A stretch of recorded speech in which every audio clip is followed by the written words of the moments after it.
Животные часто обладают невероятной способностью чувствовать, кому они могут доверять. Этот умирающий тигр закричал о помощи, и то, что случилось дальше, невероятно. На отдаленной ферме Луки, которая часто отрезалась от остального мира, зимой все казалось очень тихим и спокойным. Затем он вдруг услышал громкий стук снаружи.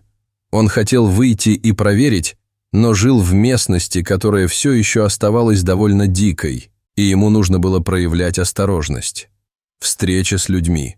Животными могли стать опасными, когда ты один, без чьей-либо помощи под рукой, когда дела плохи. Он взял свою пневматическую винтовку и слегка приоткрыл дверь. Винтовка. Не была смертельной, но, возможно, ее звук отпугнет все, что приходит. С недобрыми намерениями. Он открыл дверь, но затем низкий рык остановил его. Он узнал этот звук. Это был тигр. И, судя по звукам, вероятно, очень крупный тигр, он быстро вернулся в дом, но когда выглянул в окно, то увидел бедного тигра, лежащего на холодной земле. Казалось, он даже не мог встать. Он с трудом поднял голову и продолжал издавать стоны боли. Он был близко к дому, но даже отсюда Лука не мог увидеть явных признаков травмы. Тем не менее, что-то определенно было не так. Это был массивный тигр, но он был очень слабым и испытывал боль. Лука не мог просто оставить животное в таком состоянии, его сердце не выдержало бы прослушивания этих мучительных стонов. Он быстро попытался позвонить в несколько приютов и спасательных центров, но большинство из них не смогли добраться до его фермы из-за первого снега. Один спасательный центр согласился приехать, но им потребовалось бы более часа, чтобы добраться сюда. Лука был в замешательстве. Судя по всему, тигру срочно требовалась помощь. Но что он мог сделать? Как бы сильно он не хотел помочь бедному животному, он прекрасно осознавал, что это был взрослый тигр. Такое огромное животное легко разорвало бы его на куски. Эти лапы выглядели огромными, а челюсть вообще была ужасной на вид. Не было никакой возможности выйти наружу и осмотреть животное. Неизвестно, как оно среагирует на присутствие Луки в этот момент. Все, что он мог сделать, это ждать. Это был самый длинный час в его жизни. Ожидание убивало его, поскольку тигр был так близко к дому. Он попытался открыть окно и бросить несколько небольших кусочков мяса, но даже те, которые упали недалеко от тигра, были лишь обнюханы, а затем проигнорированы. Он не был заинтересован в еде. Лука попытался использовать бутылку с водой и пролил небольшую лужицу на землю рядом с тигром. Тот поднял голову и сделал глоток, но затем с глухим стуком его голова снова опустилась на землю. Казалось, простой жест питья полностью вымотал все его силы. Было грустно видеть это величественное создание в таком изнуренном состоянии. Лука не мог подойти достаточно близко, чтобы полностью осмотреть тигра, но он видел, как массивное создание дрожит. Наконец он услышал, как по подъездной дорожке едет транспорт, и Лука смог вздохнуть с облегчением. Но тигр не был так рад новым пришельцам, как Лука. Он попытался подняться, но снова падал. Присутствие других людей вызывало у него панику. Обычно раненое животное может быть еще более опасным, но в этом случае тигр был настолько слаб, что не мог сопротивляться. Несмотря на страх перед другими людьми, Лука мягко говорил с ним через окно, и, казалось, это успокаивало тигра. Затем один из работников приюта усыпил его стрелой из шприца. Он почти сразу же уснул. Наконец они смогли его осмотреть. Лука вышел на улицу, чтобы посмотреть, что происходит. Когда они подняли лапу тигра, Лука был потрясен. На его ноге был большой шрам, где не росла шерсть. Впервые Лука понял, почему тигр пришел к нему. Оказывается, они встречались раньше. 3 года назад у Луки был старый домашний пес, которого он очень любил. Он должен был выпустить собаку на улицу, но затем она начала рычать на что-то и убежала в лес. В то время она уже не могла далеко уходить. Убегать в холодный лес было для нее смертельно опасно. Лука беспокоился о ней и пошел следом, чтобы убедиться, что с ней все в порядке. Собака ушла гораздо дальше, чем он ожидал. Она почти ушла с его земли, когда он ее догнал. Она лаяла на что-то на земле. Раньше она ловила змей, но теперь была слишком медленной, и Лука беспокоился, что она все равно рискнет. Поэтому он быстро подошел ближе, чтобы спасти свою собаку. Он опустился в снег, чтобы посмотреть, на что она указывала, и обнаружил крошечного тигренка, попавшего в капкан. Лука никогда не ставил капканов на своей земле, но кто-то другой, должно быть, установил его там. Маленький детеныш был серьезно ранен капканом. На его лапы была огромная рана, где он попал в капкан, а поблизости нигде не было видно матери-тигрицы. Лука тихо успокоил собаку, и она угомонилась. Затем он осторожно вытащил тигренка из капкана и завернул его в свою куртку. Везде была кровь. Лука не знал, сможет ли он спасти маленького детеныша. В течение следующих нескольких дней он выходил, чтобы осмотреть местность, но не находил никаких свежих следов тигра на снегу. Похоже, мать-тигрица увидела, что ее детеныш слишком серьезно ранен, и ушла. Вероятно, у нее были и другие детеныши, которых нужно было защищать, и было слишком холодно, чтобы оставаться с ее попавшим в капкан малышом. Он не пережил бы эту ночь, если бы не собака Луки, которая привела его к тигренку. Но даже тогда не было никакой уверенности, что они смогут его спасти. Он был таким маленьким, что все еще нуждался в грудном вскармливании, а рана на его передние лапы выглядела плохо. Лука позвонил в ближайший приют, но снег был слишком глубоким, и никто не смог добраться до его фермы. Ему придется самому ухаживать за раненым тигренком. Вот тогда он и назвал его котом, и стал за ним ухаживать.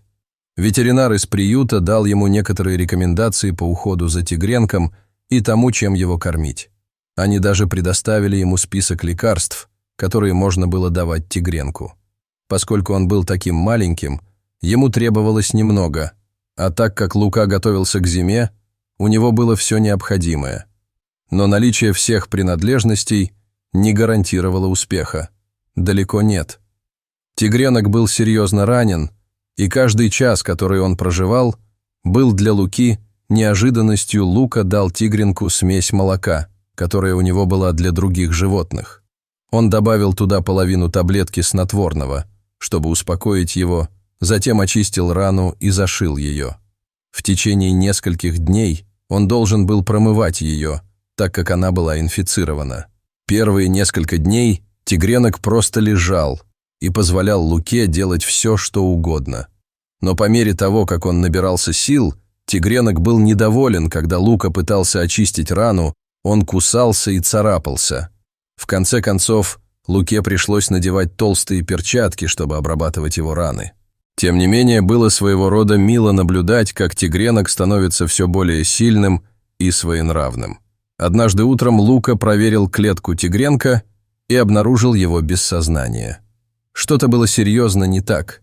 Не было времени звонить за советом, ему нужно было что-то предпринять. Он действовал инстинктивно и согласно своей первой помощи, начав делать тигренку непрямой массаж сердца. Казалось, прошла целая вечность, прежде чем тигренок ответил, но, наконец, Като начал приходить в себя. Когда он пришел в норму, Лука позвонил и выяснил, что, вероятно, у него была инфекция, которая могла убить его. Ему требовались антибиотики. Кормя тигренка и ухаживая за ним, Като начал полностью доверять Луке. Он мог даже давать ему лекарства прямо в рот, как он делал это со своей собакой. Като и собака дремали вместе, став лучшими друзьями. Лука очень беспокоился, что слишком одомашнивает тигренка, но он не знал, что еще он мог сделать. Ему нужно было заботиться о тигренке, и было слишком холодно, чтобы держать его на улице без общения с ним настолько, насколько это было возможно. Когда наступила весна, тигренок рос все больше и больше. Его рана зажила, но оставила уродливый шрам, и, казалось, это напоминание о его тяжелом начале останется с ним на всю жизнь. Но как только потеплело, Като начал пропадать на несколько дней. Лука беспокоился, что он не сможет позаботиться о себе, ведь у него никогда не было матери, которая научила бы его охотиться. Но вскоре Като принес первую птицу, которую поймал, прямо во двор и съел ее на глазах у Луки. Он учился заботиться о себе и становился настоящим тигром. Он стал уходить на более длительные периоды, а однажды Кото вышел и больше не вернулся. Он стал самостоятельным и больше не нуждался в помощи Луки. Лука будет скучать по тигру, но был рад, что тот сможет вести жизнь, которую заслуживает, на воле. На протяжении многих лет Кото изредка появлялся на территории Луки. Он никогда не подходил слишком близко к Луке, но также никогда не вел себя агрессивно. Он мог приходить и уходить, когда пожелает, поскольку не был домашним питомцем. Лука всегда держался на безопасном расстоянии, чтобы понаблюдать за ним, но никогда не вмешивался. Прошло 2 года с тех пор, как он в последний раз видел большого тигра, и Лука начал беспокоиться, не случилось ли с ним чего-то. С тех пор многое изменилось. Лука потерял свою собаку из-за старости и все еще слишком грустил, чтобы завести щенка. Он только решил, что возьмет нового питомца после зимы. И тут Като снова вошел в его жизнь теперь, когда он знал, что этот массивный тигр был Като. Его беспокойство только усилилось при виде того, в каком плохом состоянии он находился. Спасательная команда осмотрела его, и на их лицах отразилась тревога. Стало ясно, что случилось нечто ужасное. У тигра была инфекция зубов, причем довольно серьезная. Они испытали смесь тревоги и сочувствия, зная, какую боль и опасность он, должно быть, испытывал там, в дикой природе. Они объяснили Луке, что Като, возможно, подрался с другим животным, защищая свою территорию, или ранился во время охоты. Внутренняя пульпа некоторых его зубов была открыта и в очень плохом состоянии, что, вероятно, и вызвало бактериальную инфекцию. И, судя по всему, травма оставалась нелеченной довольно долгое время.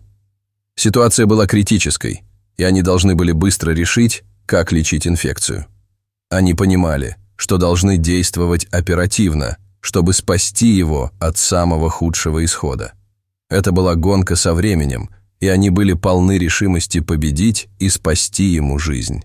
Обычно в приюте они просто сделали бы животному инъекцию антибиотиков, и он отправился бы своей дорогой.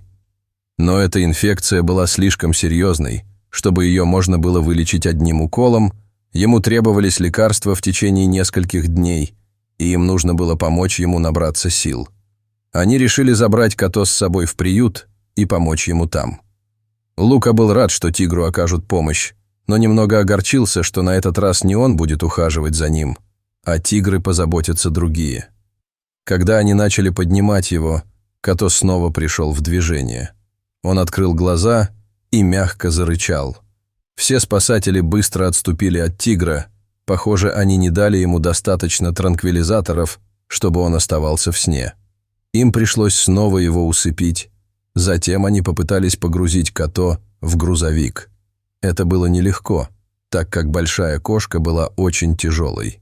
Обычно они использовали бы специальный кран, но у них его просто не было под рукой. Они соорудили систему из веревок, чтобы помочь загрузить тигра внутрь грузовика, но в конце концов им это удалось, и команда уехала с фермы Луки. Было очень странное чувство наблюдать, как они уезжают. Лука чувствовал ответственность за кота и надеялся, что с тигром все будет в порядке. На следующий день он позвонил в приют, чтобы получить обновленную информацию. Они вскрыли нарыв во рту тигра и обильно поили его жидкостью, а также давали более мягкую пищу, чтобы помочь ему набраться сил. Като снова начал есть, а это должно было помочь ему оправиться. Было ясно, что с ним все будет хорошо. Лука был так рад, это были именно те новости, которые он хотел услышать. Но вскоре он получил тревожное известие. Позвонив, чтобы узнать последние новости на следующий день, он услышал, что тигр сбежал из приюта. Лука не мог в это поверить, как такое могло случиться. Ему объяснили, как тигр сбежал. Като все еще содержался в медицинском вольере в небольшом загоне. Он становился все сильнее, но ему все еще требовался уход. Затем один из студентов-волонтеров приюта подошел слишком близко к тигру. Кот оказался почти ручным, и юноша попытался подойти еще ближе. Обычно студентов не оставляют наедине с крупными животными, но по какой-то причине этот студент оказался рядом с тигром. Он открыл калитку и подошел ближе к голове Като. Большая ошибка. Като не знал его и зарычал. Подросток так сильно испугался, что выбежал из загона, не закрыв за собой калитку. Тигр просто смог выйти оттуда. Он достаточно окреп, чтобы быстро исчезнуть с территории приюта. Срочность ситуации возросла, поскольку он остро нуждался в лекарствах, находясь далеко от безопасности своей территории. Спасательная команда затаила дыхание, надеясь, что он случайно не забредет на фермерские земли или не встретится с ничего не подозревающими людьми в районе, где фермеры плохо относились к хищникам. Потенциальная опасность тяжким грузом легла на их плечи, когда весть о побеге кота из приюта распространилась. В воздухе повисло ощущение срочности. Спасательная команда пребывала в полной боевой готовности, отчетливо осознавая связанные с этим риски. Они понимали, что ослабленный инфекцией тигр сейчас находится на открытом пространстве, далеко от безопасности своей территории. Беспокойство нарастало при мысли о потенциальных встречах с ничего не подозревающими людьми или об опасности забрести на фермерские угодья. Со смесью тревоги и решимости команда мобилизовалась на поиски Като. Они прочесывали окрестности, расставляли ловушки и размещали следопытов, чтобы найти хоть какие-нибудь следы величественного тигра. Они сотрудничали с местными властями, распространяя информацию и призывая местных жителей к осторожности. Дни превращались в нервные недели, пока они неустанно прочесывали окрестности в надежде на любую зацепку. Спасательная команда понимала, что время работает против них, ведь с каждым мгновением росла опасность того, что Като подступающие нелеченной инфекции. Затем в один знаменательный день фермер на окраине города сообщил, что видел тигра неподалеку от границы своего участка. Като осторожно пробирался по незнакомой местности. Команда быстро мобилизовалась к указанному месту, вооружившись транквилизаторами и тщательно продуманным планом действий. Приближаясь с величайшей осторожностью, они стремились обезопасить как самого тигра, так и окружающее сообщество. По мере того, как они сокращали расстояние до Като, их сердца бешено колотились, ведь любое резкое движение могло спровоцировать потенциально опасную встречу. Но в тот день фортуна была на их стороне, транквилизатор попал в цель, и Като погрузился в глубокий сон. Команда быстро обездвижила величественное создание и транспортировала его обратно в приют. По прибытии персонал приюта встретил уставшую спасательную команду, готовый возобновить усилия по выхаживанию Като. Тигра сразу же поместили в безопасный и просторный вольер, оборудованный всеми необходимыми медицинскими средствами. Дни превращались в недели, и под бдительным присмотром преданных ветеринаров и смотрителей состояние Като постепенно улучшалось, его инфекция была вылечена, и силы понемногу возвращались к нему. Наконец настал день, когда Като был признан готовым к выпуску на волю. Персонал приюта тщательно выбрал подходящее место, обширные, кишащие жизнью дикие земли, где он мог вернуться в свою естественную среду обитания. Когда массивный силуэт Като растворился в первозданных просторах, в сердцах команды приюта воцарилось глубокое чувство удовлетворения. Они знали, что сыграли решающую роль, подарив этому выдающемуся тигру второй шанс на жизнь. Ну, на самом деле, третий шанс. Этот умирающий тигр был достаточно удачлив, его жизнь дважды была спасена заботливыми людьми. А что касается Луки, человека, который спас Като в первый и второй раз много лет назад, он стоял среди персонала приюта, наблюдая, как величественный тигр возвращается в дикую природу. Хотя их пути разошлись, влияние Луки на жизнь Като было неоспоримым. История Като разнеслась далеко и широко, тронув сердце людей по всему миру. Это свидетельство силы сострадания, стойкости и самоотверженности таких людей, как Лука и персонал приюта. Мы надеемся, что сегодняшняя невероятная история вдохновила вас.